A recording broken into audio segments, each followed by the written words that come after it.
BJP ನೇತೃತ್ವದ ಕೇಂದ್ರ ಸರ್ಕಾರ ಪಕ್ಷದ ಜನಪರ ಹೋರಾಟವನ್ನು ಹತ್ತಿಕ್ಕುವ ನೆಲೆಯಲ್ಲಿ ರಾಷ್ಟ್ರೀಯ ತನಿಖಾ ಸಂಸ್ಥೆ ಎನ್ಐಎಯನ್ನ ರಾಜಕೀಯವಾಗಿ ಬಳಸ್ತಾ ಇರುವುದನ್ನು ತಕ್ಷಣವೇ ನಿಲ್ಲಿಸಬೇಕು ಅಂತ ಆಗ್ರಹಿಸಿ ಎಸ್ಡಿಪಿಐ ಜಿಲ್ಲಾ ಸಮಿತಿಯಿಂದ ಮಂಗಳೂರಿನ ಮಿನಿ ವಿಧಾನಸೌಧದ ಎದುರು ಪ್ರತಿಭಟನೆ ನಡೆಯಿತು। ಈ ವೇಳೆ ಎಸ್ಡಿಪಿಐ ಜಿಲ್ಲಾ ಕಾರ್ಯದರ್ಶಿ ಜಲೀಲ್ ಕೃಷ್ಣಾಪುರ, ಮುಖಂಡ ಅನ್ವರ್ ಸಾದತ್ ಬಜತೂರು, ಮಹಾನಗರ ಪಾಲಿಕೆ ಸದಸ್ಯ ಮುನೀಬ್ ಬೆಂಗ್ರೆ, ಅಕ್ಬರ್ ಕುದ್ರೋಳಿ ಇನ್ನಿತರರು ಉಪಸ್ಥಿತರಿದ್ದರು। ಇದೀಗ ನಮ್ಮ ರಾಜ್ಯ ಮತ್ತು ಜಿಲ್ಲಾ ನಾಯಕರು ನಿಮ್ಮ ಮುಂದೆ ಇಟ್ಟಿದ್ದಾರೆ।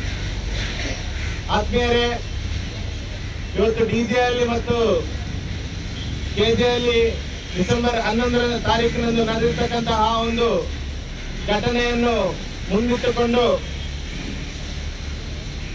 ಎನ್ಐಎ ಎಂಬ ಕೇಂದ್ರ ಸರ್ಕಾರದ ಅದೇ ರೀತಿಯ ಒಂದು ತನಿಖಾ ಸಂಸ್ಥೆಯ ಮೂಲಕ ಇವತ್ತು ನಿರಂತರವಾಗಿ ಬೆಂಗಳೂರು ಜಿಲ್ಲೆಯ ಜಿಲ್ಲಾ ನಾಯಕರನ್ನು ತನಿಖೆಗೆ ಒಳಪಡಿಸಿರುವಂತಹದ್ದು, ಅದೇ ರೀತಿ ನಮ್ಮ ಜಿಲ್ಲಾಧ್ಯಕ್ಷರನ್ನು ಬಂಧಿಸಿರುವಂತಹದ್ದು ನಾವು ಇವತ್ತು